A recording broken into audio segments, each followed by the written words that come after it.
Dalam hadis ni sebut pasal bid'ah. Yang ini pun menjadi satu bentuk huru-hara akhir zaman. Dikatakan lepas sembahyang, bila kita zikir bid'ah, bila kita doa bid'ah, bila kita sekian-sekian bid'ah. Apa maksud bid'ah? Jadi Masya Allah, apa yang kita buat tu, kalaulah ada siapa yang kata ini bid'ah, Nabi tak buat apa semua, ada dalil yang sahih yang tidak diragui. Sebab itu di antara fitnah akhir zaman, bila ada kumpulan yang telah melemahkan amalan-amalan umat, sampai umat meninggalkan amalan-amalan soleh, amal-amal ibadah. A'udzu billahi minasyaitonir rajim. Alhamdulillah. Masya Allah. Tulis itu tabudama surau. Ini masjid ke surau? Masjid lah ya. Maksudnya sama ada masjid Jumaat ataupun masjid penuh. Masjid Jumaat. Sama ada surau atau masjid ataupun masjid Jumaat. Bila didirikan solat 5 waktu penuh, ada azan, ada jadual, ada imam, adalah jemaah setiap 5 waktu, dikira masjid dan dikira boleh niat iktikaf. Contoh ada surau, dia 5 waktu cukup tapi bukan masjid. Ada orang confuse, boleh tak niat iktikaf? Boleh niat iktikaf. Jadi sebab itu kita niat iktikaf tadi. Kalau ulama mazhab Syafi'i kita, kalau terlupa niat iktikaf, masa tengah sembahyang baru teringat, tak niat iktikaf lah. Masa tengah sembahyang tu terus lintaskan hati berniat iktikaf. Dalam sebuah hadis Nabi bersabda, barang siapa yang beriktikaf 1 hari, maka Allah akan binakan antara dia dengan neraka 3 parit. Kita jangan bayang parit dekat rumah kita. 3 parit, dekat sangat kalau gitu dengan neraka. Nabi sebut setiap 1 parit jaraknya antara timur dan barat, ujung bumi ke ujung bumi. Kita faham ni pun tak habis jalan lagi, betul tak? Malaysia lagi lah. Maksudnya terlalu besar sangat jarak, sampai 3 parit, dan saiz parit itu hujung bumi ke hujung bumi. Kalau kita niat iktikaf 1 hari, dan kita mampu buat 1 hari. Tapi bagi perempuan mustahil. Bahkan hukum iktikaf bagi wanita boleh jatuh makruh. Kalau suami tak izin, boleh berlaku fitnah. Tidur dekat masjid, tak sama orang lelaki tidur dekat masjid. Jadi insyaAllah mudah-mudahan walaupun kita duduk iktikaf malam ni 2 jam, start solat maghrib tadi sampai habis program, mudah-mudahan Allah tetap kurniakan kita umpama seperti iktikaf 1 hari. Jadi bila bulan Ramadan, isteri usaha bagi dorongan, galakan kepada suami supaya iktikaf walaupun 1 hari dapat dalam tempoh sebulan Ramadan. Sebab bila kita yang bantu dia, tak apa bang, awak pergi iktikaf, anak-anak saya jaga. Nanti cukup waktu tengah hari saya hantar makanan. Awak jangan balik, awak iktikaf di situ. Kita yang bantu dia, kita akan dapat pahala yang sama. Itu sikit maklumat tentang iktikaf. Sebab kadang-kadang kita ambil mudah. Sungguh tu ambil gambar tu, video, rakam tu, lengah dah tu. Masing-masing ada TV belakang. Ada TV masing-masing. Jadi mungkin tengah live juga tu ya, di Facebook masing-masing duduk berlawan dengan saya. Okey, sekarang saya rasa ada diedarkan buku ni dan dijelaskan bagaimana situasinya. Saya nak terus kepada tajuk kita malam ini, huru-hara akhir zaman. Rasa tak zaman sekarang ni huru-hara? Ada rasa tak macam huru-hara? Kalau tak rasa lagi, maksudnya dia belum sedar bahawa kita sudah berada di akhir zaman. Kena sedar. Akhir zaman dan umat akhir zaman tak ada orang lain dah. Kita lah umat akhir zaman. Dan kita telah meniti titian-titian terakhir akhir zaman. Semua tanda kecil dah keluar. Kalau kita baca kitab ataupun buku berkaitan dengan tanda-tanda kiamat, tanda-tanda kecil yang pertama adalah kelahiran Nabi SAW. Kedua, kewafatan Nabi SAW. Lahirnya dajjal-dajjal kecil, iaitu mereka yang mengaku jadi Nabi. Pada zaman Nabi, belum Nabi wafat, dah ada dah. Yang bernama Musailamatul Kazzab. Musailamah penipu yang mengaku jadi Nabi. Dia utus surat kepada Nabi supaya Nabi mengiktiraf dia sebagai Nabi. Sampai tahap tu.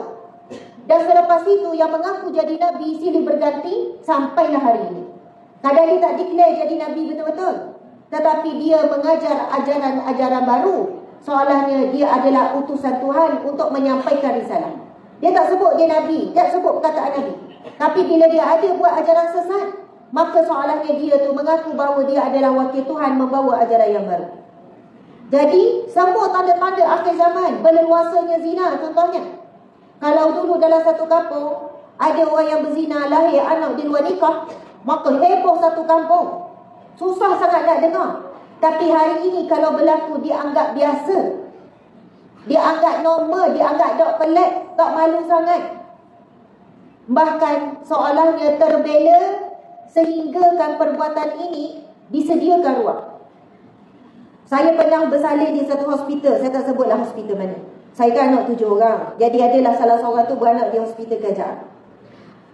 Lepas tu hospital ni kata, Ustazah, kami ni hospital ni dekat dengan kawasan KL ni, hampir saban hari menerima kelahiran anak luar nikah daripada pelajar-pelajar universiti. Sebab dia duduk kawasan bandar ni, ada beberapa universiti yang tak jauh, yang lahir anak luar nikah. Dan mereka ini diterima baik oleh keluarga. Alhamdulillah lah, mungkin keluarga maafkan, keluarga pujuk supaya jangan buang dan sebagainya, jangan bunuh, jangan gugurkan.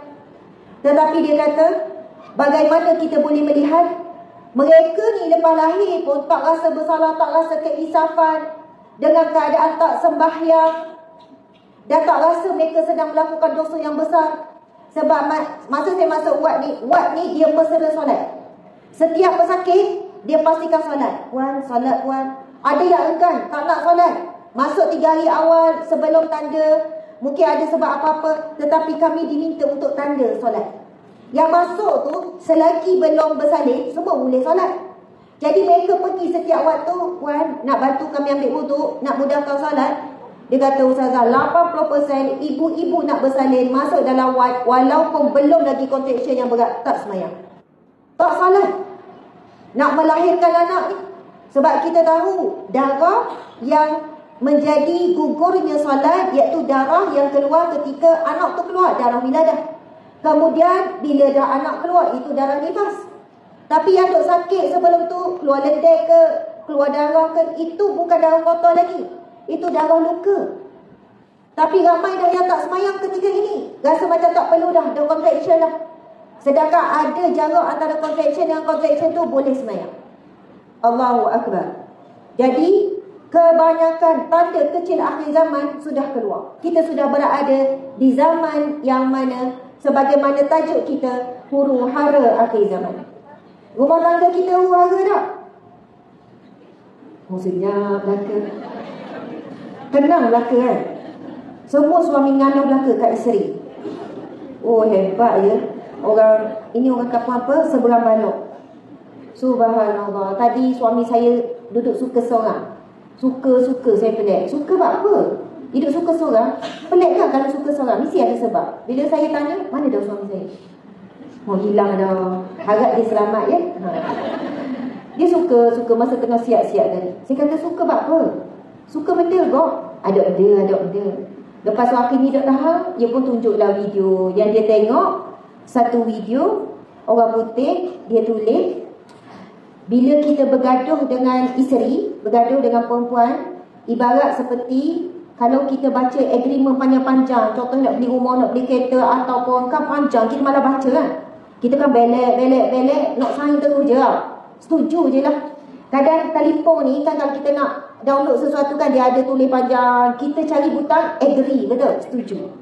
Dia kata, bapalah baru tahu ilmu ni. Rupanya kalau balah dengan isteri, kena setuju je. Kalau dah lama dah aman, dia kata. Biasalah suami isteri kata, bapa baru selepas 18 tahun nikah dengan saya ni. Jadi dia kena praktik lah ilmu ni. Sebenarnya tahu lama dah, kita royak dah. Jadi dalam rumah tangga tu selingannya, sebenarnya banyak suami kita mengalah dengan kita. Bukan bermaksud dia diam tu kita betul. Bukan semestinya dia kata ya tu bermaksud kita betul. Dia dah rock dah nak berlawan dengan kita. Dan kita walaupun mula-mula kita terima, yalah saya salah, yalah saya salah, dia bukan terima betul tu. Dia akan simpan perang 3 hari, lepas tu dia akan luar. Dia akan buat tubik semula. Contoh, rumah tangga kita ada huru-haranya, betul kan? Ada ujiannya, ujian daripada pasangan. Hari ni media sosial, pasangan selalu tak puas hati sebab terpengaruh media sosial. Tapi zaman mok-mok kita, zaman mocik-mocik, Sebenarnya kita terima je suami kita macam mana pun kan. Sekarang ni terima tak? InsyaAllah. Tu macam tak berapa terima. Kalau dulu mak-mak kita terima je anak-anak seadanya, sebab tak nampak anak orang lain. Sekarang suami orang lain boleh nampak, isteri orang lain boleh nampak, anak orang lain boleh nampak. Jadi kita diuji dengan huru-hara buat perbandingan. Abang-abang, awak nikah, sepanjang nikah tak pernah sekali pun beri bunga. Sebab dia tengok dalam video tu ada orang boleh bunga. Padahal selama ni dia tak pernah pun rasa tak puas hati suami tak beri bunga. Tapi sebab terpengaruh ni, tiba-tiba nampak suami ni makin banyak kekurangan. Nak arah awak buat surprise, tak pernah lah surprise. 40 tahun, 40 kali hari lahir, tak pernah surprise. Surprise ada, surprise tak ingat hari lahir. Mula buat perbandingan. Padahal dulu tak kisah, sekarang kisah. Dengan anak, dulu kita terima je anak kita kurang tu, kurang ni. Tapi bila tengok anak orang lain, kita cenderung buat perbandingan. Dunia hari ni tak ada sempadan. Bukan dalam sekitar rumah kita saja. Kita berkait dengan luar dan sebagainya. Bagaimana kita nak ada benteng yang kuat? Kita nak jaga rumah tangga kita, jaga anak-anak, tidak terpengaruh dengan luar di waktu yang sama. Kita mesti berukhuwah, bersilaturahim, menerima situasi perubahan sekeliling. Jiran begini. Jangan sampai rasa zaman akhir zaman ni buat hal sendiri je lah, tak payah ambil tahu hal jiran. Sedangkan Nabi SAW pesan, Nabi berpesan, sesungguhnya aku menyangkakan jiran boleh mewarisi harta, kerana betapa banyak dan betapa kerapnya malaikat Jibril ingatkan aku tentang jiran. Ini juga di antara fitnah akhir zaman. Huru-hara akhir zaman iaitu jiran tak ambil tahu tentang jiran. Tapi saya rasa di sini kejiranan masih kuat. Kalau tak boleh sembelih lembu 2 ekor. Sebab dah susah dah nak cari, ada kejiranan yang nak pangkat masuk. Kebanyakannya catering je semua. Bukan salah catering. Sebab mikir kau nak sembelih, siapa nak lapar? Kalau tak ada kerjasama, siapa nak potong bawang, siapa nak sekian-sekian. Sebab itu bila saya tahu sembelih 2 ekor lembu, bermaksud walaupun masjid ini tak nampak sebesar dan segah masjid yang lain, tetapi bila buat majlis ilmu, dia fikir kehadiran semua perlu diberi makan. Subhanallah. Dan ini adalah ciri-ciri ahli syurga dan orang yang dicintai oleh Allah. Nabi SAW pernah ditanya, ya Rasulullah, siapakah orang yang paling dicintai oleh Allah? Dan apakah ciri-ciri orang yang dicintai oleh Allah? Nak tahu tak? Tahu dah. Macam tahu dah je belaka ni. Ni, ya Allah, ada anak-anak remaja hebat. Hebat anak remaja hadir. Kena ada ustazah? Sebab mak tengok semua, jadi terpaksa kena. Masya Allah. Alhamdulillah, hebat. Bukan senang anak remaja nak duduk ni. Nak dengar, nak duduk. Subhanallah. Takbir sekali. Allahu Akbar. Ini bakal-bakal Perdana Menteri ni. InsyaAllah. Bakal MB ni. Nak jadi MB. Siapa nak jadi MB? Siapa nak PM? Siapa nak jadi menteri? Subhanallah. Sebab ciri-ciri pemuda yang hebat lahir daripada pemuda yang terikat jiwanya dengan rumah Allah. Kalau ada remaja, ada pemuda yang datang solat berjemaah subuh, itu luar biasa. Maghrib, Isyak, ialah sebab Zuhur Asar tu kat sekolah kan. Kalau ada ibu bapa yang tak ada nak didik anak sebab sibuk kerja, ataupun tak ada ilmu dalam mendidik anak, tapi kalau ayah atau ibu bawa anak pergi satu waktu saja, contohnya subuh, saya rasa subuh tak ada alasan. Maghrib, Isyak sebenarnya pun tak ada alasan. Kami pun usaha subuh mesti pergi bawa anak-anak ke surau. Usaha. Malaikat kalau outstation macam ni ataupun sakit atau sebagainya, itu yang jatuh mutu hari tu. Sebelum saya mari saya jatuh, suami saya pun nak lepeh jatuh. Tapi bukan mutu betul, mutu yang leteri tu. Sebab surau adalah taman, tak jauh mana kan. Tapi subhanallah, kalau pun kita tak sempat didik anak, tapi kita latih dan dekatkan anak dengan surau atau masjid, itulah pendidikan terhebat. Kalau siapa boleh buat, dia sedang membina generasi ataupun jati diri yang hebat dalam diri anak-anak. Ibu bapa banyak bagi anugerah pada anak bila cemerlang belajar, bila dapat pencapaian sekian-sekian. Tetapi sebenarnya kena bagi hadiah, kena bagi anugerah, kena menghargai bila anak ni pergi masjid. Sebab itu sampai Nabi sebut apa? 7 golongan yang mendapat naungan Allah di padang mahsyar kelak. Inilah VIP Allah. VIP. VIP di dunia ni banyak peringkat. Peringkat kampung ada VIP dia, peringkat daerah, peringkat negeri, peringkat negara, peringkat dunia. Tetapi VIP Allah 7 golongan. Yang pertama, Al-Imamul Adil, pemimpin yang adil. Dalam rumah tangga siapa pemimpin? Suami. Betul ke? Wak sebenarnya? Isteri. Suami pada nama je. Yang menentu keputusan punya isteri. Yang fikir masalah isteri. Yang buat tindakan isteri. Amboi. Sama-sama sebenarnya. Sebaik dalam rumah tangga dua-dua pemimpin. Itu hadis Nabi. Bukan saya cakap. Kullukum ra'in wa kullukum mas'ulun an ra'iyati. Setiap kamu adalah pemimpin dan kamu akan ditanya akan kepimpinan. Setiap raja adalah pemimpin. Ini bukan saya kata, hadis Nabi ni panjang.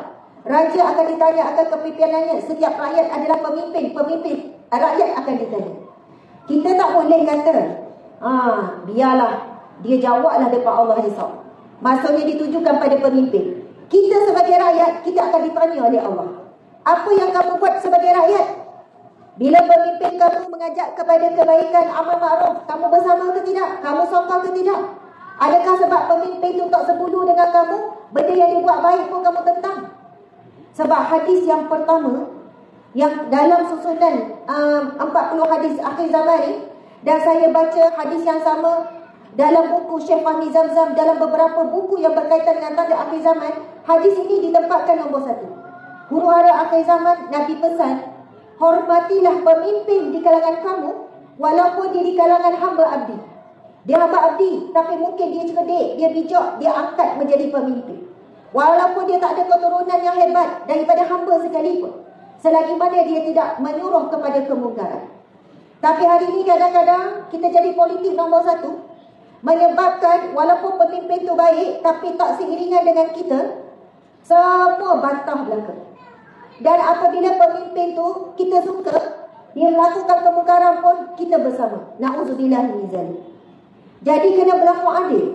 Dan Nabi menyambung, dalam rumah tangga, Nabi kata, setiap suami adalah pemimpin dalam rumah tangganya, dia akan ditanya akan kepimpinan.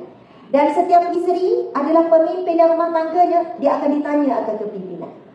Jadi 7 golongan menjadi VIP Allah di mahsyar. Yang pertama, jadi pemimpin yang adil dalam rumah tangga, pemimpin yang adil dalam masjid, pemimpin yang adil dalam kampung, pemimpin yang adil dalam negeri dan dalam negara. Adil kepada semua. Kita ada anak cerdik, dia lah comel, baik, juru. Kadang kita cenderung lebih sayang kepada anak ni. Yang ini pula dengan perangai, dah habis-habis dah sakit hati. Kita mungkin cenderung rasa asyik marah, walaupun kesalahan dia buat kecil jadi besar. Yang dia buat salah jadi tak nampak salah, sebab terlebih kasih. Kita tak adil dalam mengadili suami. Bebel sepanjang masa. InsyaAllah nampak muka dak bebel ni, zikir semua ni insyaAllah. Subhanallah, kalau kita adil menjadi pemimpin menguruskan hal rumah tangga, maka kita menjadi VIP Allah. Dan golongan seterusnya adalah pemuda yang terikat hatinya dengan rumah Allah. Inilah golongan rare akhir zaman. Kena dekat ibu-ibu. Biar masjid kita ini, setiap waktu solat, mungkin Zuhur payah sikit, orang bekerja pergi sekolah, tapi waktu maghrib, waktu isyak, waktu subuh, sekira insya-Allah saya nampak masjid ni imarah ni, sekurang-kurangnya penuh. Kawasan ni pun jadilah usaha macam-macam cara. Contohnya dulu ada masjid, kalau cukup 40 hari dapat hadiah motor lah, dapat hadiah basikal lah. Sampai budak-budak tu hari-hari lah pergi semayang, hari-hari lah nak basikal. Lepas tu ibu bapa dalam kampung ni yang mampu sumbang-sumbang nak beli basikal, nak bagi percuma ni. Akhirnya selepas 40 hari dia buat, amalan tu menjadi kemanisan. Akhirnya dia mari semua. Ada satu surau tu, budak-budak ramah, subuh ramah. Saya tanya macam mana boleh ramah macam ni? Setiap kali yang datang boleh piti belanja sekolah. Yelah dekat rumah boleh dah daripada mak ayah. Mungkinlah mak ayah bagi RM1. Mari masjid boleh lagi piti belanja RM1 seorang. Jadi bolehlah RM2. Kalau RM2 dan mak ayah boleh tambah RM1 lagi. Jadi budak-budak ni bangun awal sebelum subuh. Mak ayah pun dah payah nak gerak, sungguh nak pergi ke surau. Bila anak-anak ni dia ada kawan ramai dekat masjid, dekat surau, kalau anak kita tak pergi, kawan-kawan dia mari turut, mari panggil. Gitulah yang berlaku kalau anak kami lama tak pergi. Bukan tak lama, macam adalah terlepas tak pergi maghrib ni, kawan-kawan dia mari panggil, Imran, Imran. Subhanallah. Sofan ni yang sekolah rendah yang ada kat rumah, yang sekolah menengah doa sama. Maksudnya terbina hubungan yang kuat di masjid, di surau. Bila seorang tak ada kat surau, dia mari turut, dia mari panggil. Subhanallah. Ini turut main bola je, turut main petang-petang je. Macam mana kita nak wujudkan suasana ini? Mesti ada mesyuarat, perbincangan ahli masjid. Macam mana kita nak tarik anak-anak kita, para pemuda datang masjid. Allahu Akbar. Allah akan permudah. Sebab niat itu niat yang sangat mulia dan hebat. Masya Allah. Jadi sekarang kita nak buka buku kita. Kita nak start baca daripada hadis yang pertama. Bersedia semua? Sedia, insya-Allah. Saya ni jadi nak campur lah antara cakap Pahang ke cakap Ganu. Saya cakap Ganu Pahang ke tak? Pahang. Subhanallah. Gambar juga yang hadir ni lebih kurang dalam 4,000 lebih. 4,000 dah lebih kurang. Betul-betul yang hadir live. Yang hadir sini 40,000. Okey. Masya Allah. Hadis yang pertama, saya baca, muslimat muslimin ikut, walaupun panjang ambil barakah membaca hadis Nabi. Boleh ya? Bismillahirrahmanirrahim. Muka surat 1 deh. Muka surat 1 hadis yang pertama. Haddatsana Abdullah. Okey, itu masuk azan kan? Nak lalu azan ke terus? Terus ya? Boleh terus? Okey, kita sama ya.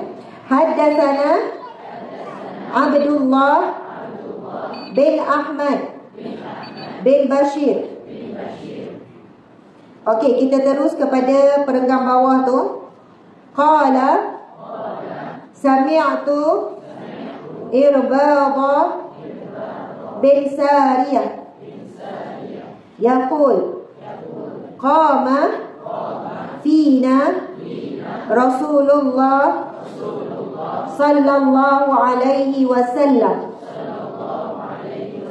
zata yaumin fawa'azana maw'izatan balighatan wajilat minhal qulub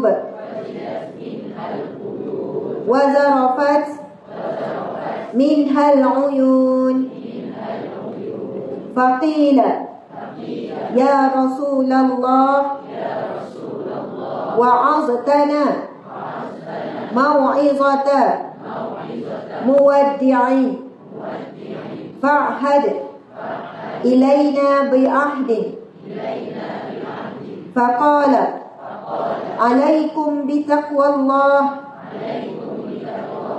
wassam'i watta'ah wa in 'abdan habasyiyan wasatarawna min ba'di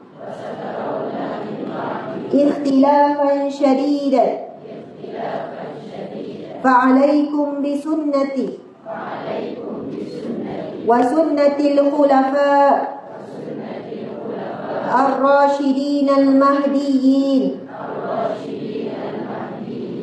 abu 'alaiha bin nawajiz wa iyyakum wal umural muhdatsat fa inna kulla bid'atin dalalah.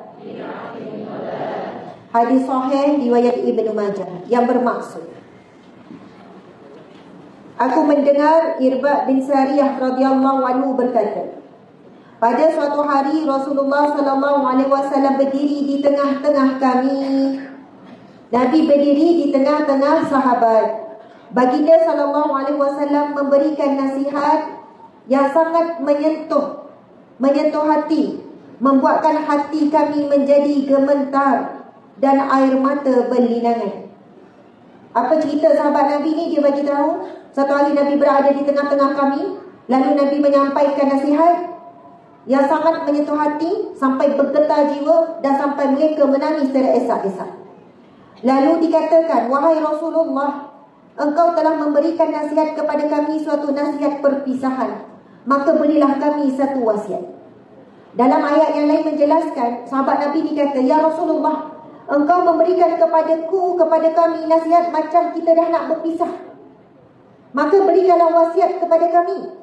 Baginda SAW bersabda, hendaklah kamu bertakwa kepada Allah, mendengar dan taat meskipun kepada seorang hamba Habsyi. Seperti mana yang kita sebut tadi, hendaklah kamu bertakwa yang pertama dan mendengar dan taat kepada pemimpin kamu meskipun kepada seorang hamba Habsyi. Dan sepeninggalanku nanti, kamu akan melihat perselisihan yang sangat dahsyat. Nabi kata, setelah aku meninggal, kamu akan mendapati perselisihan di kalangan kamu, pergaduhan, pertilangan sangat dahsyat. Maka hendaklah kamu berpegang dengan sunnahku dan sunnah para khulafa ar-rasyidin yang mendapat petunjuk. Gigitlah sunnah itu dengan gigi geraham, dan jangan sampai kamu mengikuti perkara-perkara agama, yakni bid'ah yang diada-adakan, kerana sesungguhnya semua bid'ah itu adalah sesat. Subhanallah. Muslimin muslimat yang dirahmati Allah sekalian, Nabi pesan supaya pegang dengan gigi geraham sunnah-sunnah Nabi. Subhanallah. Apa maksudnya? Kalaulah gigit dengan gigi depan tak kuat lagi, gigi taring tak kuat lagi, kalau gigit dengan gigi geraham itu paling kuat. Kalau gigi paling kuat mengunyah, gerahamlah. Subhanallah. Ini gambaran Nabi kata akhir zaman kita ni, kalau tak pegang, tak kuat nak memegang kebenaran berlandaskan Al-Quran dan Sunnah, kita akan menjadi golongan yang tertipu daya dengan segala huru-hara dan fitnah akhir zaman. Muslimin muslimat dimati Allah sekalian, dalam hadis ini sebut pasal bid'ah. Yang ini pun menjadi satu bentuk huru-hara akhir zaman. Dikatakan lepas sembahyang, bila kita zikir bid'ah, bila kita doa bid'ah, bila kita sekian-sekian bid'ah. Apa maksud bid'ah? Bid'ah adalah sesuatu yang diadakan, yang bertentangan dengan syariat, sesuatu yang tidak ada landasan, dan ia bukan termasuk dalam perkara-perkara perintah ataupun perkara-perkara yang terkandung di dalamnya pahala. Baca surah Yasin pada malam Jumaat, dapat pahala tak? Mesti dapat pahala. Maka itu bukan bid'ah. Baca doa, zikir, bahkan ada hadis Nabi. Tadi lepas sembahyang, berzikir tak? Berzikir. Baca ayat kursi tak? Baca ayat kursi. Semua itu ada hadis Nabi. Hadis yang sahih. Nabi bersabda, barang siapa selepas solat 5 waktu tu, Nabi kata setiap kali selepas solat fardu, lalu membaca ayatul kursi, tidak ada yang menghalang antara dirinya dengan syurga melainkan maut, kematian. Maksudnya dia tak masuk syurga sebab dia masih hidup. Yang memisahkan, menghalang dia belum masuk syurga sebab dia masih hidup, dia belum mati. Kalau dijadikan amalan setiap kali lepas solat fardu, di masjid ke, di rumah ke, tengah kelang kabut ke, sakit ke, penat ke, lepas bagi salam, tak larat dah kita ni, ataupun nak cepat, ayatul kursi jangan tinggal. Nabi kata, barang siapa tidak meninggalkan ayatul kursi setiap kali selepas solat fardu, tidak ada yang menghalang antara dirinya dengan syurga melainkan kematian. Lepas mati, masuk kubur dulu. Memang tak masuk syurga lagi, tapi kubur itu telah menjadi ibarat seperti taman syurga. Itu hadis Nabi. Orang yang telah dijanjikan syurga melalui amalan-amalan ini, bila dia mati, kubur akan diluas seluas mata memandang, diberikan cahaya dan kedinginan syurga, dihamparkan dengan permaidani daripada syurga. Lepas ni kalau sembahyang, peringatkan anak-anak ni. Ustazah nak pesan pada anak-anak ni. Anak-anak, lepas sembahyang, kat sekolah ke, dekat rumah ke, tolong peringat ke mak ayah, jangan lupa baca surah Yasin, Al-Kahfi, Al-Baqarah, baca ayatul kursi. Jangan tinggal. Apa kelebihan dia? Boleh seorang bayar, boleh seorang bagi tahu. Ada hadiah ni. Boleh?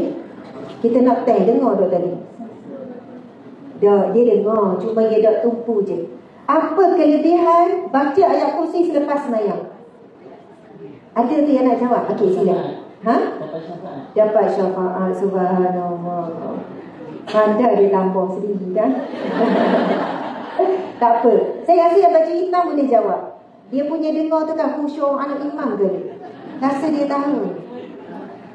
Okey, dah apa. Ustazah tahu kamu ada mesyuarat kan? Ada benda besar nak dibuat. Ustazah ulang lagi sekali. Subhanallah. Nabi sebut, barang siapa yang membaca ayatul kursi setiap kali lepas solat, lepas sembahyang 5 waktu, tidak ada yang akan menghalang antara dirinya dengan syurga. Semua nak masuk syurga kan? Tak ada apa yang menghalang antara kita dengan syurga melainkan kematian. Maksudnya kita tak masuk syurga sebab belum mati je. Kalau dah mati, kita akan masuk syurga. Hebatnya amalan baca ayat kursi setiap kali lepas solat. Cuba ulang. Mengikut kefahaman. Sila. Bakal Perdana Menteri ni. Tak apa. Susunan Dok Comel pun tak apa. Ustazah cuma nak tahu faham ke tak? Faham ke tidak apa yang Ustazah sampaikan? Ya. Okey. Cakap je. Siapa yang baca ayat kursi lepas sembahyang? Okey. Cuba ikut Ustazah. Okey. Dekat kamu dok. Okey. Siapa yang baca ayat kursi selepas solat fardu tidak ada yang menghalang antara dirinya dan syurga melainkan kematian. Subhanallah. Bolehlah tepuk anak kita. Hebat. Masya-Allah. Okey. Muslimin muslimat. Lepas tu kita ada zikir 33 kali kan? Subhanallah 33 kali, Alhamdulillah 33 kali, Allahu Akbar 33 kali. Hadis Nabi yang sahih, Nabi bersabda, barang siapa selepas solat fardu lalu dia membaca Subhanallah 33 kali, Alhamdulillah 33 kali, Allahu Akbar 33 kali, dan dia menyudahkan dengan la ilaha illallah wahdahu la syarikalah, lahul mulku wa lahul hamdu wa huwa ala kulli syai'in qadir. Itu kaedah dia. Baca 33, tutup dengan la ilaha illallah wahdahu la syarikalah, lahul mulku wa lahul hamdu wa huwa ala kulli syai'in qadir. Nabi kata akan diampunkan segala dosa-dosanya walaupun sebanyak buih di lautan. Kenapa Nabi sebut sebanyak buih di lautan? Sebab laut tak pernah berhenti berbuih, dan laut tak pernah berhenti bergelora. Maka sentiasa ada buih. Di tengah lautan ada buih, di pinggir-pinggir ada buih. Sama macam kita tak pernah berhenti melakukan dosa. Tapi siapa je akan lepas solat fardu, dia tak tinggal zikir itu 33 kali subhanallah alhamdulillah akbar, dan dia sudahi dengan la ilaha illallah wahdahu la syarikalah, lahul mulku wa lahul hamdu wa huwa ala kulli syai'in qadir. Sekali je baca. Jadi semuanya 100 kali akan diampunkan segala dosanya walaupun sebanyak buih di lautan. Jadi masya-Allah apa yang kita buat tu, kalaulah ada siapa yang kata ini bid'ah, Nabi tak buat apa semua, ada dalil yang sahih yang tidak diragui. Sebab itu di antara fitnah akhir zaman, bila ada kumpulan yang telah melemahkan amalan-amalan umat sampai umat meninggalkan amalan-amalan soleh, amal-amal ibadah. Allahu Akbar. Itu secara umum. Sebab benda ni pun boleh memecah belahkan kesatuan, memecah belahkan dalam keluarga, boleh bergaduh adik-beradik, suami isteri, boleh bercerai disebabkan fahaman seperti ini. Masya Allah. Muslimin muslimat dimati Allah sekalian, kita akan baca lagi hadis yang seterusnya. Kita nak baca sampai habis ni, boleh? Lebih kurang dalam pukul 12 selesai lah. Boleh tak? Oh, semangat tu. Jadi wak kata boleh tu dia sambung dah. Saya pukul 9 berhentilah. Lepas tu dia boleh sambung 9:10, 3 jam dia sambung. Okey, kita baca terus hadis yang seterusnya. Kita ambil 3 hadis je malam ini. Hadis yang kedua, sama-sama baca ya. Bismillahirrahmanirrahim. Kita terus ambil yang bawah tu, tengah-tengah tu. Okey. An Zainab binti Jahsh radhiyallahu anhunna anna an-nabi sallallahu alaihi wasallam dakhala 'alaiha fazi'an yaqul la ilaha illallah Wailul lil Arab min syarrin qad iqtarab. Futihal yawm min radmi Ya'juj wa Ma'juj mislu hadhihi wa halaqa bi isba'il ibham wallati taliha qalat Zainabu bintu Jahshin faqultu ya Rasulullah anahliku wa fina as-salihun. Qala na'am idza kasura al-khabath. Muttafaqun alaih. Bila sebut muttafaqun alaih, maksudnya hadis sahih riwayat Bukhari dan Muslim. Masya Allah. Rasulullah sallallahu diceritakan oleh Zainab binti Jahsh. Siapa Zainab binti Jahsh ni? Salah seorang isteri Nabi sallallahu alaihi wasallam. Beliau berkata, pada suatu hari Rasulullah sallallahu alaihi wasallam masuk ke dalam rumahnya dalam keadaan cemas. Nabi satu hari masuk dalam rumah dalam keadaan cemas, dalam keadaan macam bimbang. Biasa tak suami kita masuk cemas. Sebab apa dia cemas? Dia lapar. Bila masuk dalam keadaan cemas, ada satu perkara, dia mesti ada sebab. Lalu dalam keadaan yang begitu, Nabi terus bersabda. Nabi masuk dalam keadaan cemas sambil bersabda, La ilaha illallah. Nabi kata, celakalah bagi bangsa Arab daripada kejahatan malapetaka yang sudah hampir menimpa mereka. Pada hari ini Nabi kata, Nabi bukan nak celakakan bangsa Nabi. Nabi memang daripada bangsa Arab. Tetapi Nabi sebut begitu bermawa maksud, sebab saya dah baca syarah hadis ini. Nabi nak sebut malanglah, habislah. Ayatnya macam tu. Habis dah orang Melayu, ibarat macam tu lah. Maksudnya nak sampaikan ada berita yang akan merosakkan. Bukan maksudnya orang Melayu saja. Bila Nabi sebut habislah, celakalah orang Arab, bukan maksud ditujukan kepada orang Arab saja. Tetapi Nabi sebut begitu supaya kaum Nabi ni, bangsa Nabi ni beri perhatian. Tapi maksud Nabi seluruh manusia, ini adalah peringatan. Nabi kata apa? Pada hari ini telah terbuka dari dinding yang Ya'juj seperti ini. Baginda menemukan hujung jari dan hujung jari yang sebelahnya jari telunjuk dengan itu. Nabi baginda Nabi menemukan hujung jari dan hujung jari yang sebelahnya, iaitu jari telunjuk. Iaitu ibu jari dengan jari telunjuk. Cuba buat. Besar ke kecil? Kecil. Kita buat ada masuk. Oh, tak payah mikirlah, memang ada buat. Nabi bagi tahu pada hari tersebut telah terbuka lubang Ya'juj Ma'juj sebesar ini. Jarak kita dengan Nabi 1445 tahun. Sebenarnya lebih lagi lah. Itu adalah tahun hijrah. Jarak kita dengan Nabi itu 1400 tahun lebih. Agak-agak berapa dah luas lubang Ya'juj Ma'juj sekarang. Kita tak tahu bila Ya'juj Ma'juj akan keluar. Dan ketika itu bertebaran dia di atas muka bumi dan membunuh dan merosak, melakukan kerosakan. Dia adalah gambaran kepada satu bangsa, satu kaum yang sangat ganas, sangat kejam, sangat zalim.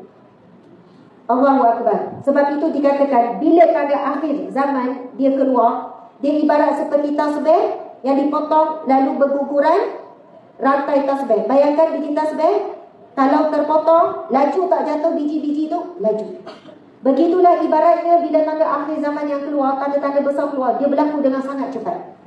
Walaupun kita rasa macam lambat lagi kiamat, sebenarnya dia berlaku dalam keadaan kita tidak sedar, dan manusia ketika itu ramai lagi yang terleka dan mengatakan itu adalah fenomena alam. Masya Allah. Nabi menyambung lagi.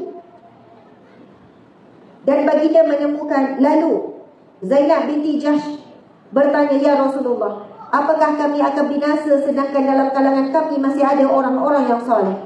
Lalu Nabi SAW bersabda, ya, seandainya kejahatan sudah terlalu banyak.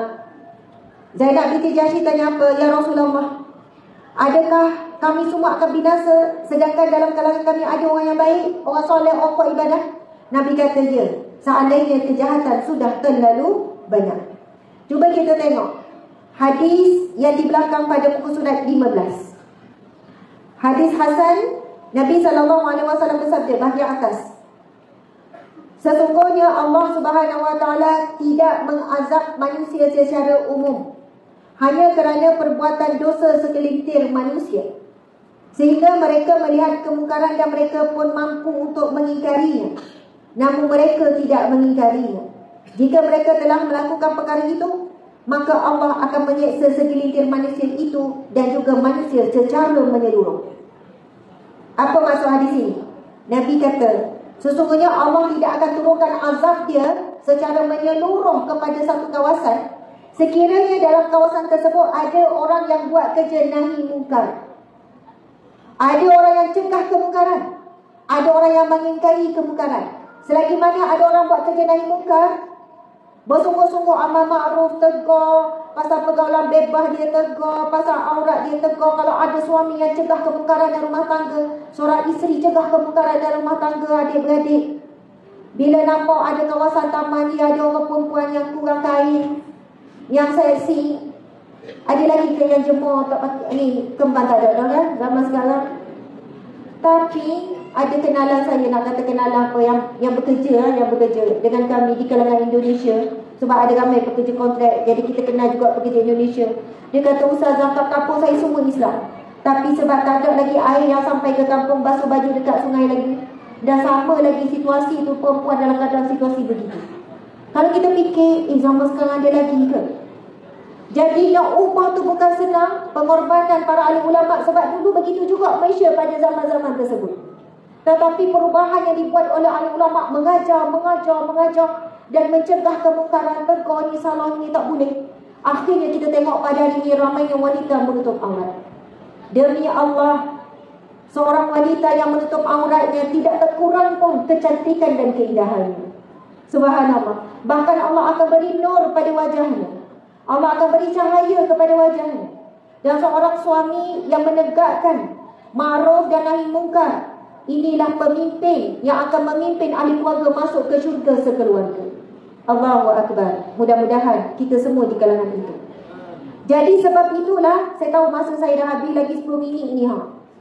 Subhanallah. Dalam pukul 9, paling lambat pukul 9, 10 minit lah. 9-5 minit. Lebih kurang 10 minit. Jam ni betul ke? Betul lah? Lebih kurang 10 minit lagi, Masya Allah. Muslimin muslimat yang dirahmati Allah sekalian, bila kita tengok, kita dah baca 2 je, jadi selebihnya kena baca. Di rumah kita ada tak lagi buku yang melibatkan akhir zaman, tanda-tanda akhir zaman? Apa yang berlaku bila kita membacakan hadis akhir zaman, kita menjadikan diri kita dan ahli keluarga di kalangan orang yang buat persiapan untuk menghadapi kiamat. Dan beriman kepada hari kiamat adalah rukun iman. Kita wajib belajar tentang tanda-tanda kiamat, tanda kecil, tanda besar, apa situasi yang berlaku, semua ada dalam buku ini. Sebab itu seorang suami yang bertanggungjawab, dia akan cuba sekurang-kurangnya seminggu sekali, ambil hari Jumaat malam ke, esokkan cuti hari Sabtu, dia kumpulkan ahli keluarga, baca satu hadis. Kalau buat begini seminggu sekali, akan dapati perubahan demi perubahan terhadap keluarga. Mungkin ada anak kita yang ketagih gadget, mungkin suami ketagih main game, contohlah. Isteri ketagih Shopee, semua ada ketagih belaka, ada ujian belaka. Tetapi asbab membacakan hadis Nabi, turunnya rahmat Allah dalam rumah tangga. Dia buat majlis ilmu, taman syurga dalam rumah dia. Macam kita sekarang, kita keluar daripada rumah, datang taman syurga di sini. Kan Nabi sebut, iza marartum biriyadil jannah farta'u, bila kamu nampak taman syurga maka singgahlah. Lalu sahabat bertanya, fama riyadil jannah, di manakah itu taman syurga? Nabi sebut hilakul zikr, iaitu halaqah, bulatan zikir, majlis ilmu, majlis zikir. Jadi kalau seorang suami, kalau suami tak mau mula, isteri mula dulu. Okey, kumpul-kumpul semua 10 minit nak baca satu hadis. Kita nak bimbang apa? Contoh buku ni, dia dah ada sekali syarah. Kita baca terjemahan, baca syarah. Sebab ramai orang buat alasan, saya bukan ustaz, takut salah. Saya bukan ustazah. Sedangkan ilmu Al-Quran dan hadis Nabi adalah untuk seluruh umat, bukan untuk profesion ustaz-ustazah saja. Hanya kita saja yang tak mahu. Bukan tak mampu, tapi tak kuat untuk mahu. Pengalaman saya lah, bukan nak kata kami terbaik, tapi apa yang usaha dan saya tengok apa kesan berlaku. Bila kami kerap baca hadis-hadis yang berkaitan akhir zaman, ada perubahan yang berlaku pada anak-anak. Walaupun kita tak nampak secara jelas, tapi contohnya lah, bila kita berbual-bual, kita tanya anak lelaki yang kecil, namanya Sofan.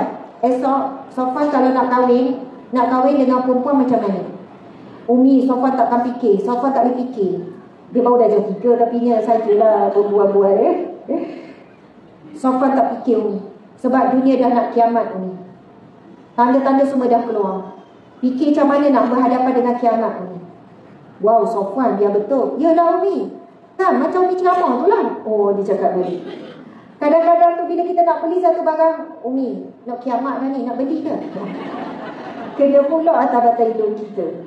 Mikir-mikir betul juga ni. Subhanallah. Jadi sebenarnya bila kita menanam ilmu, belajar tentang ilmu hari kiamat, dia mengurangkan cinta terhadap dunia. Dan dia memendekkan angan-angan. Bukan kata tak lalu makan apa, tak boleh beli apa yang kita nak, tak. Kurang-kurang dia mengahadkan. Sebab Nabi sebut dalam hadis yang ketiga, tapi tak ada nak baca. Nabi sebut apa? Penyakit umat akhir zaman. Hubbud dunya wa karahiyatul maut. Terlalu mencintai dunia dan takutkan kematian. Masya Allah. Dan saya nak sudahi 5 minit lagi hadis yang saya hutang di awal tadi. Yang mana sahabat Nabi bertanya, Ya Rasulullah, siapakah orang yang paling dicintai oleh Allah? Nak tahu tak? Nak tahu ke tidak orang yang paling dicintai oleh Allah? Sebab kita nak dicintai Allah kan? Lalu Nabi sebut, orang yang paling dicintai oleh Allah ialah orang yang paling banyak memberi manfaat kepada orang lain. Sekarang jangan tengok orang lain, tengok diri sendiri. Jangan nampak ustazah banyak manfaat, ceramah sana, ceramah sini. Tidak. Hadis ini untuk setiap orang. Sekarang kita fikirkan, kita nak beri manfaat kepada suami. Kalau suami tak nak baca Al-Mulk sama-sama, kita baca. Dia dapat manfaat dengar baca Al-Mulk. Dia dapat pahala tak? Dia dapat pahala. Mula-mula dia main game, kita baca sebelah dia. Mula-mula baca selalu lagi, lama-lama tepik. Tu tak ikhlas lah tu. Kita ikhlaskan hati, baca je. Baca je. Lama-lama insya-Allah satu hari dia duduk bersama, dia baca juga. Bila ibu baca Quran, baca di tengah rumah, jangan baca dalam bilik. Syiar, tunjuk baca Quran. Ada seorang ibu ni dia kata, Ustazah, saya letih dah nak ajak anak saya baca Quran. Letih. Habis suara, baca je ngantuk, baca je macam-macam alasan. Saya kata macam ni, puan baca je seikhlas hati kerana Allah. Puan baca di tengah rumah, semua ahli rumah dengar. Dan jangan ajak pun. Bolehlah kalau nak ajak, tapi kalau tak ajak dia tak datang pun tak apa. Ni anak-anak dah remaja ni, main phone, anak baca Quran. Ibu ni buat sungguh. Selepas sebulan lebih kurang, berjumpa balik, dia kata, Ustazah, rupanya selama ni saya baca Quran bukan ikhlas hati. Sebab saya nak supaya suami, anak-anak ni bila dengar mari, kadang saya tepik, saya niat supaya diorang ni nampak saya baca, lepas tu saya mengungkit. Kalaulah saya tak baca Quran dalam rumah ni, tak ada lah Al-Quran, rumah ni macam kubur. Contohlah. Sebab nak disebut yang mana rumah tidak dibaca Al-Quran ibarat seperti kubur. Jadi bila saya belajar, saya cuba ikhlaskan hati, memang saya baca kerana Allah. Saya setiap kali pas solat saya baca. Selepas beberapa hari, seminggu macam tu, anak saya yang nombor sekian datang. Lepas tu anak ni sekian datang. Sampai masa Ustazah, saya pula tak boleh baca. Sebab apa? Sebab anak ni berebut nak suruh saya dengar mereka baca. Kalau dulu nak habis satu muka surat pun payah, sekarang mereka tak cukup satu muka surat, nak baca lagi. Sebab itu keberkatan bila kita mula, yang kita ni kita dapat hidayah dan kita mula. Okey, sekarang diedarkan tabung ya. Betul. Tak apa, jangan takut. Ya. Bismillahirrahmanirrahim, dengan lafaz yang mulia. Allahumma salli ala sayyidina Muhammad. Diedarkan tabung infak, tabung wakaf, untuk masjid Ubudiyah. Tak apa, kita edo-edo. Kita lepas, kita edo. Berilah jumlah yang kita sayang kerana Allah, bukan kita sayang kerana duit. Kalau sayang duit, tu yang warna biru semua tak naik-naik. Ada 4 khemah penuh, Masya Allah. Lepas tu, kita naiklah sikit kepada warna hijau. Lama-lama warna hijau pun kita rasa macam kalau hilang pun tak cari warna hijau. Kita naikkan sedekah kita kepada warna merah. Ada belaka ni, biru, hijau, merah ni. Lepas tu oranye. Betul lah, oranye pun ada juga. Jadi cepat-cepatlah awak naik warna apa? Hijau balik. Lepas tu warna purple tak ada, selamat. Tak boleh cakap sangat benda-benda gini ni. Purple tak ada. Jadi pilihlah warna purple untuk diberi sedekah. Muslimin muslimat, subhanallah. Wahai para muslimat, kalau tak ada bawa duit, biasanya cici kita dah tinggal dah. Bolehlah nak bagi cici sebelah dua. Susuk cici. Tengok masing-masing, tengok sebelah ada apa cici. Berilah yang paling nipis tu. Subhanallah. Betul ni, betul. Kalau siapa tak pernah infak dengan barang kemas, kena rasa sekali-sekali betapa rasa bernilainya, sebab barang kemas ni memang orang perempuan suka. Allah berfirman di dalam Al-Quran, kamu tidak dikatakan benar-benar melakukan kebajikan selagi mana kamu tidak memberi di jalan Allah apa yang kamu sayang, apa yang kamu cintai. Antara cici dengan gelang, mana lagi sayang? Dah pergi gelang lah. Tak boleh Saza, tak nak tidur. Kalau gitu cici dah apa dah? Oh, baru beli. Cici nampak ada 2 tu ni lah sir. Sayang juga, subhanallah. Tak apa. Cuma muslimat, InsyaAllah sebelum balik, nanti kita sambung semula. Saya rasakan beg tu boleh lepaskan je, sebab nanti biar berlaku dengan tenang. Masya Allah. Saya nak sebut bab sedekah sikit. Nabi SAW bersabda, sadaqatun junnah, sedekah perisai daripada api neraka. Sadaqatun burhanun, sedekah adalah saksi. Apa yang kita beri untuk rumah Allah ni, rumah Allah ni akan jadi saksi di mahsyar kelak. Jadi sedaya upaya sebelum kita balik, jangan tinggalkan rumah Allah ni tanpa sedekah. Walaupun RM1, walaupun RM5, walaupun RM10. Beri dan cuba belajar memberi satu jumlah yang kita sayang. Kalau kita beri jumlah yang kita tidak sayang, kita bimbang kita bersedekah bukan kerana cintakan Allah, tapi sebab cintakan duit. Jadi beri satu jumlah yang mana boleh meningkatkan iman, meningkatkan ketakwaan, iaitu memberi apa yang kita sayang. Saya ingat kisah Sayyidah Fatimah bila nak bernikah. Rasulullah dah beli baju yang cantik, nak bernikah dengan Sayyidina Ali. Kemudian Allah uji, dahlah Sayyidah Fatimah ni memang tak ada baju comel, kebanyakan baju bertampung-tampung, baju kaya ditampung. Tapi bila anak kesayangan Nabi nak bernikah, Nabi belilah satu baju yang agak baju baru, bukanlah baju mahal, tapi baju baru untuk hari pernikahan. Kemudian apa yang berlaku? Allah uji Sayyidah Fatimah. Ada yang beri salam, pengemis beri salam dan meminta pakaian daripada Fatimah. Ketika itu Fatimah ingin memberikan pakaian lama dia kepada pengemis tersebut. Dan saat Fatimah nak beri, lalu Fatimah teringat firman Allah tadi, kamu tidak dikatakan benar-benar melakukan kebajikan ataupun melakukan kebaikan, ataupun kamu tidak dikatakan benar-benar berjuang di jalan Allah ataupun membelanjakan harta di jalan Allah, selagi mana kamu tidak memberi apa yang kamu sayang. Lalu apa yang Fatimah buat? Fatimah buka baju yang cantik untuk di hari pernikahannya, diberikan yang itu. Lalu dia memakai kembali baju yang koyak yang sudah ditampal. Dan apa yang berlaku kepada Sayyidah Fatimah itu diketahui oleh ayahnya baginda Nabi SAW. Nabi bertanya kenapa, Fatimah menjawab, dan dengan izin Allah, Malaikat Jibril membawakan sepersalinan daripada syurga. Allahu Akbar. Bayangkan ya, kita ada baju berapa banyak, bila ada orang minta dia berbaju, macam tak ada baju nak bagi. Baju yang kecil, rasa sebulan lagi boleh pakai, tunggu balik. Sayanglah nak beli baju ni. Setahun dah, tak boleh pakai lagi. Sayang nak bagi. Orang minta derma, orang minta makanan, orang minta apa, kita akan mendahulukan diri kita dulu. Kita akan fikir diri kita dulu. Bila ada seruang sedekah, ada seruang infak untuk rumah Allah, kadang kita lebih cenderung nantilah. Kita berdepok tampung tu sampai depan kita. Janganlah siapa. Rasa kedekut sangat, buat juga tangan macam masuk, padahal tak masuk. Malu kalau orang kiri kanan nampak. Allahu Akbar. Sebab hadis Nabi sebut apa? Orang yang pemurah, dekat ia dengan Allah, dekat ia dengan manusia, dekat ia dengan syurga, jauh ia daripada neraka.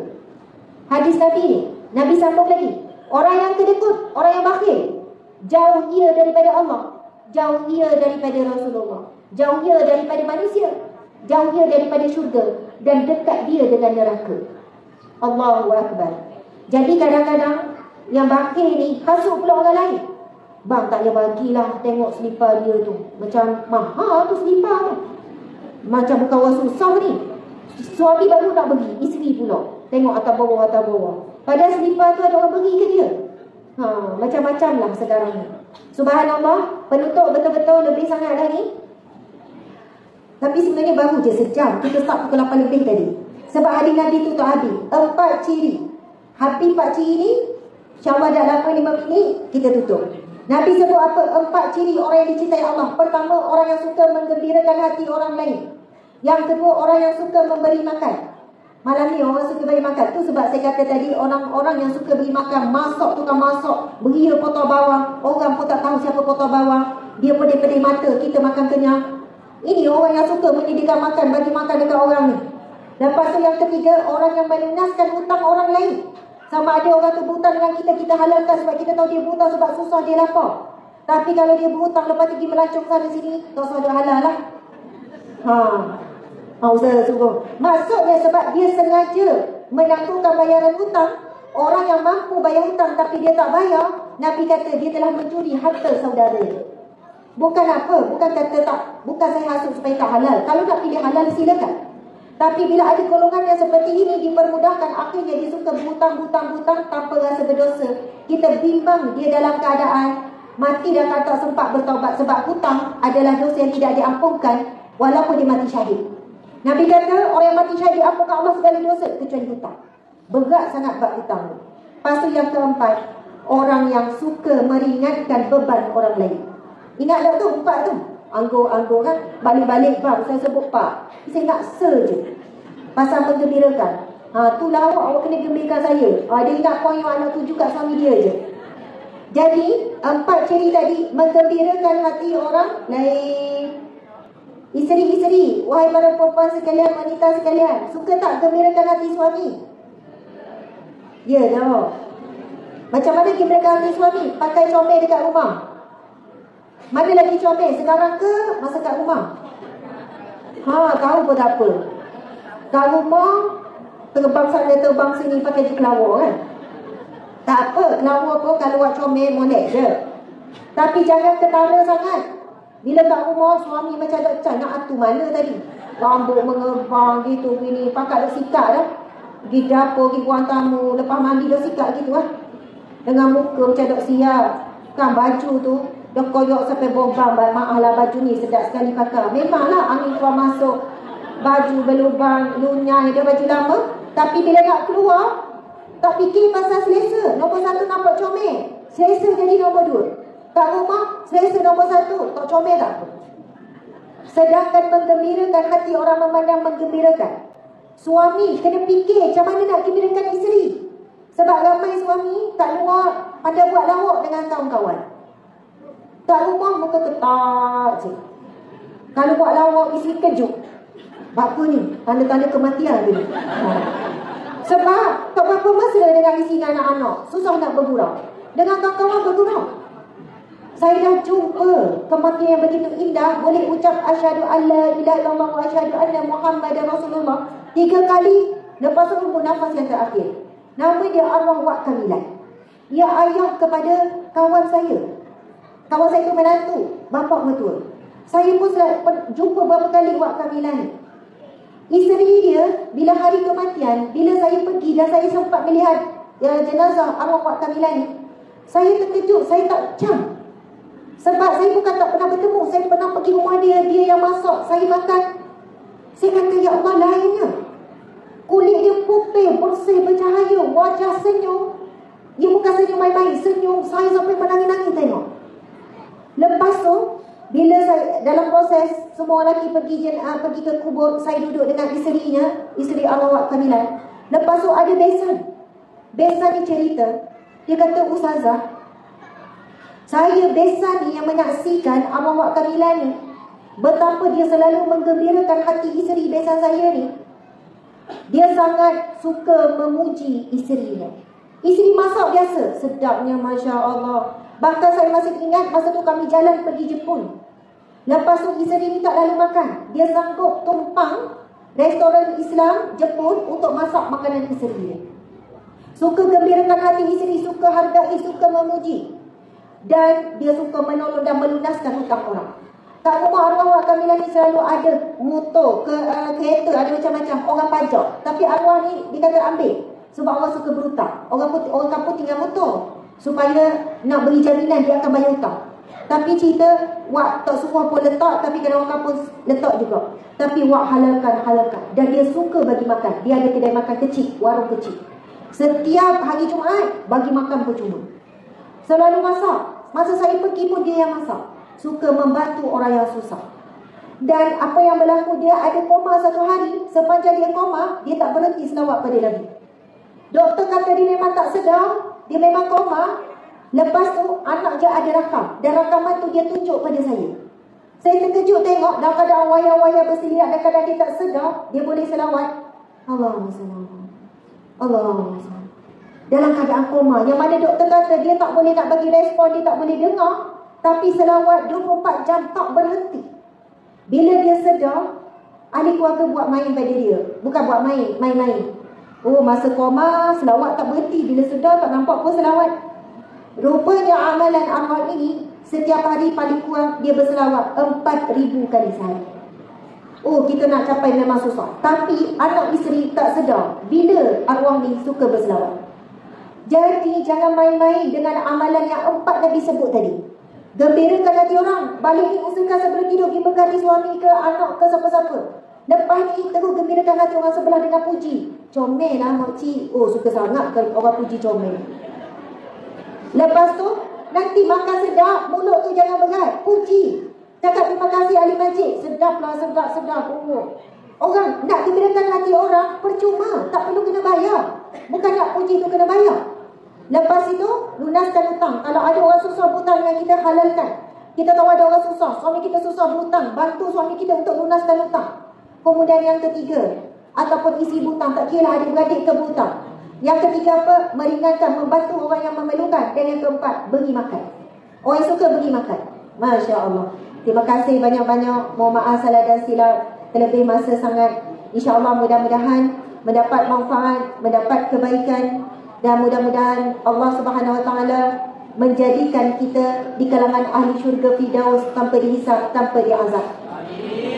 Amin. Kami mendoakan, kita mendoakan semoga semua para wanita di sini menjadi isteri yang salehah, perhiasan dunia yang terindah, bidadari di jannah, menjadi ibu yang misali, menjadi contoh pada anak-anak, ibu yang sabar dan sentiasa redha dan mendoakan anak walau apapun ujian daripada anak.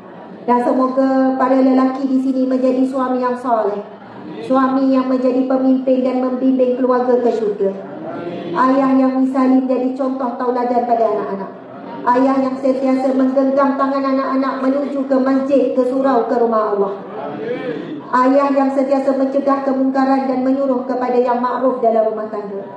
Ya Allah, jadikanlah nenek atuk yang ada di sini, nenek atuk misali jadi contoh pada anak cucunya. Jadikanlah anak-anak kami, ya Allah, anak yang soleh dan solehah, penyejuk hati, penyejuk mata. Ya Allah, ya Allah, bukakanlah pintu-pintu rizki yang barakah seluasnya, ya Allah. Ya Allah, Allah maj'alna min ahli jannah al-firdaus bighairi hisab wa ghairi azab. Amin ya rabbal alamin.